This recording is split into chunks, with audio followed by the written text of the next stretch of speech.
catch for him today, and it'll wind up a first down.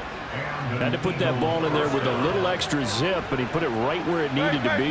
Yeah, and that little extra pace that he had on the pass, that required a little extra concentration for him, didn't it? Ball can get on you pretty quick in that manner, and he handled it well and picked up the first down. Looking for more there on first down, but this throw downfield, incomplete. But not the graphic that this fan base wants to see week one, Charles. They were hoping to see key acquisitions, some bright spots. Instead, we're talking about injuries, preseason injuries that have guys missing here in this one. And even in today's football, where everyone does their best to try and have their starters ready for week one, guys still have to practice. They still have to train, and injuries do crop up. You're exactly right about that, though, Brandon. None of the people supporting this team want to see that graphic on the screen at the start of this game. Here's Hurts to throw. And he's going to be sacked. They sack him back right at the midfield stripe. Keon White, that is one that he will remember. His first career sack in his first career game in the National Football League. And how about this? 4th and long, and they're going to go for it. From the midfield stripe, they'll look to throw. And it's knocked away and incomplete. A surprising move to go for it. Predictably, at least somewhat predictably, it doesn't pay off. And this defense will take them.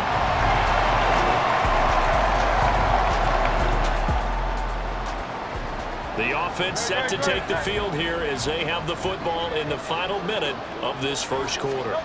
On first down, Hurts. And this time he's got the hook up. It's complete.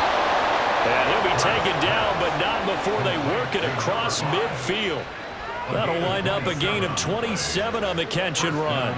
You can almost hear the sigh of relief coming from their sideline and from their point on the field, because this has been a tough start for them thus far. A much-needed first down there. They needed something good to happen.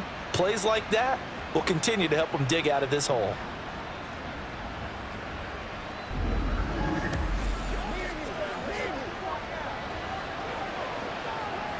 So into Pat's territory now. Here's 1st and 10 at the 48-yard line.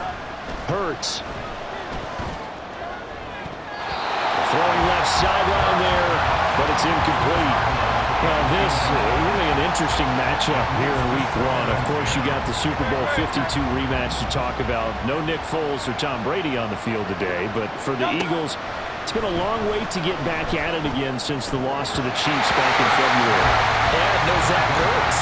Was it a touchdown? Was it not a touchdown? In New England, they're still upset over that call. But hey, this game is going to be a blast because the Eagles, they didn't feel like they put enough pressure on the quarterback in the Super Bowl. They want to really get after it in this one.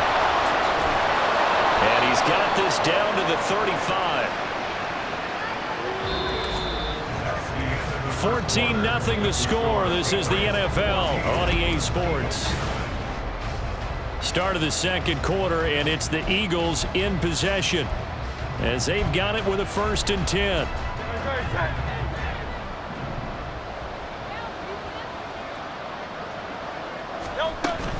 On 1st and 10, it's Swift. And he'll follow his blockers there all the way down to the 23-yard line.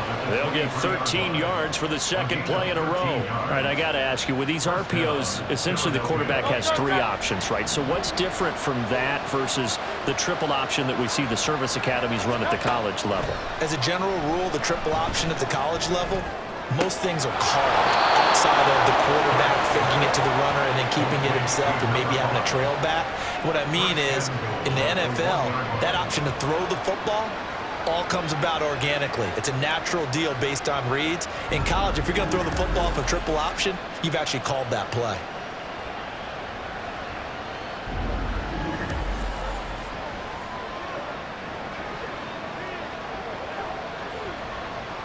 A chance for their first points of the season here as it's 1st and goal. From the gun, it's Hurts. Looking end zone, but it's incomplete. So another incompletion there. He's hitting on fewer than half his pass attempts in this one, and that is not a winning formula. Yeah, so let's make sure we give a little bit of credit to the defense here. They're giving him a lot to think about, a lot of different looks, and he seems a little bit confused trying to complete passes. Now a second down throw for the end zone, but It's incomplete. Well, he's been targeted quite a bit on this drive, and finally I think the guys on the defensive side, they said no more. They slapped the double coverage on him, made it very tough for him to get the ball. And this is caught. Touchdown, Philadelphia. A great play there with his first career NFL touchdown. And the Eagles have got it back to within a score. So we just witnessed touchdown number 1 for the Rook, and certainly that's a football he's going to want for the trophy case. Yeah, this is one that you don't spike, right? This is one you don't throw to your teammate and let them celebrate. This one you keep. Already at the line, this Philly offense set to go. And one of the things we like to hit on every year are the new rule changes. And we got a few for 2023. A lot are procedural, having to do with deadlines and roster construction and such. But the two kind of caught my eye, Charles. One is the option to fair catch a kickoff and have it come out to the 25 like it does in college. You like that? I don't like it at all. I don't like it in college. I don't like it in the NFL. I want to have something different. And I really wanted the special teams coaches to be a little bit more involved. But I do understand why the league is doing it. They believe it promotes safety, and it's hard to argue against that. What about, this is the other one, guys can now wear the number 0. We've already seen some make the switch, Calvin Ridley, DeAndre Swift, Braxton Berrios, amongst others. Yeah, and you know something? When you see those guys make that move, I don't mind that at all right? A little more expressionism for these guys. I love it. I just think we didn't go far enough. What about double 0, like Jim Otto used to wear, or Kenny Burrow used to wear? Let's add that back to the NFL jerseys. This defense has certainly played well so far in this game, and the coverage has been tight on just about every throw. Forced a few here so far in this game, and now it brings up 4th down. Well, the offense is not leaving the field. They're going to stay out and go for it on 4th and 3. They'll try it now with Swift. And, boy, this is going to be close. That mark looks a little short, and he didn't get there. So, certainly.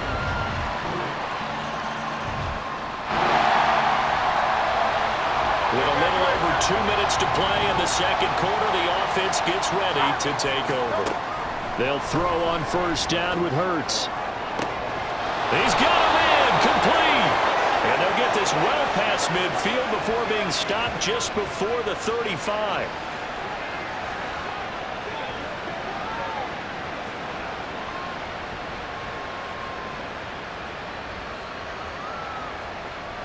So how about that for a chain mover? They're all the way down inside the 40 now for 1st and 10. Throwing is Hurts. Looking left side, and it's complete.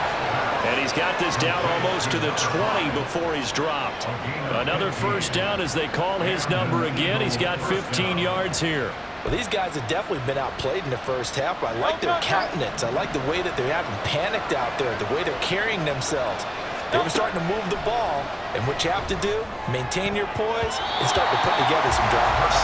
Now a throw to the end zone on 1st down, but it winds up incomplete. And not a common sight, at least on this drive. A momentary setback, though, for this passing game that has been moving well this series. Good thing for them, though.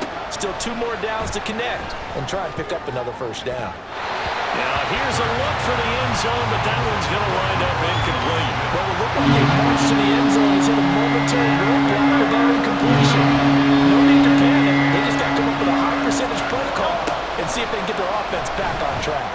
Hurts. And that's going to be caught for an Eagles touchdown. A great effort there. Making quite a splash with his 2nd touchdown in his NFL debut. And the Eagles are back within a score. What a first half he has compiled.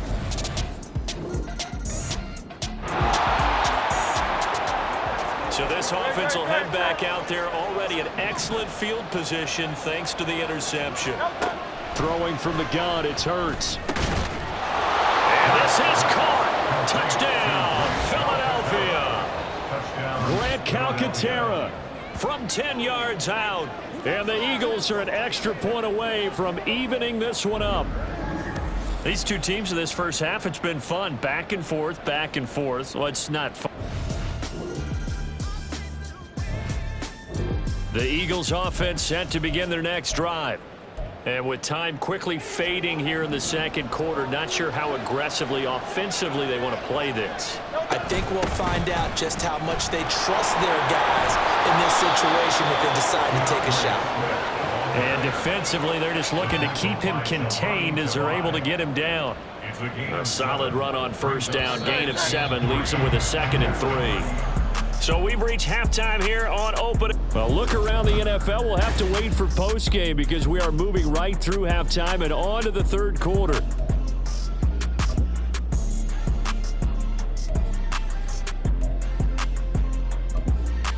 And we welcome you back now. Alongside Charles Davis, I'm Brandon Gaudin, getting set for quarter number 3 here. And we'll see if week 1 fatigue becomes any kind of a factor as we are back underway in the second half.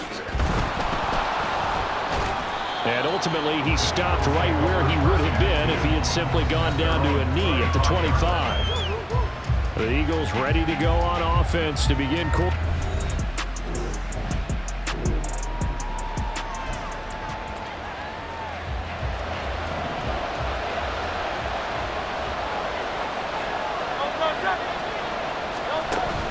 Play action. Here's Hurts. And he knocks the ball away, and it falls incomplete. Zone coverage there, and they were playing deep. That makes it obviously a little bit harder to run by guys. And that time, there was not much of a window to get the ball in there, and it winds up incomplete. Hurts. Oh, he's got a man wide open, complete. And they work this well upfield across the 45. A gain there of 21 yards. I'll tell you what, a lot of those mid-range throws have been available because sometimes teams get too concerned about the deep ball and they leave too much space in front of them, and these guys have been taking advantage so far. Hurts sets up to throw it. Looking left side, it's complete. He's got it. And they'll get him down as he's inside the 40. Back-to-back receptions for him, and it's another first down. He's certainly been a huge factor in this when he's got the 2 touchdowns to his credit. Now they look to him again. He picks up the first. Yeah, I can hear everyone saying, well, why don't you cover him, double him, triple him, do what you have to do. But sometimes they get locked into such a groove and such a connection, it doesn't matter how many guys are in his area. He certainly looks to be in that groove right now. And now a throw on first down there, but it's incomplete. Offense was moving it a little bit, had them back on their heels, but they earned a brief pause by forcing the incompletion.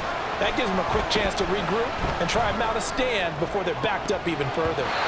Now, meanwhile, a pass that should have been intercepted, but it winds up falling incomplete.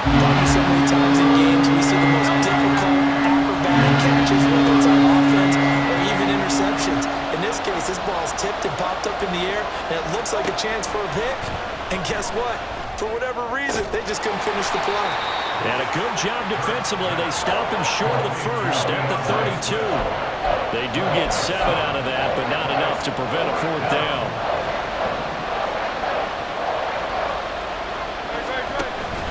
They'll try and run for it. Going absolutely nowhere. They'll wind up losing a yard or 2.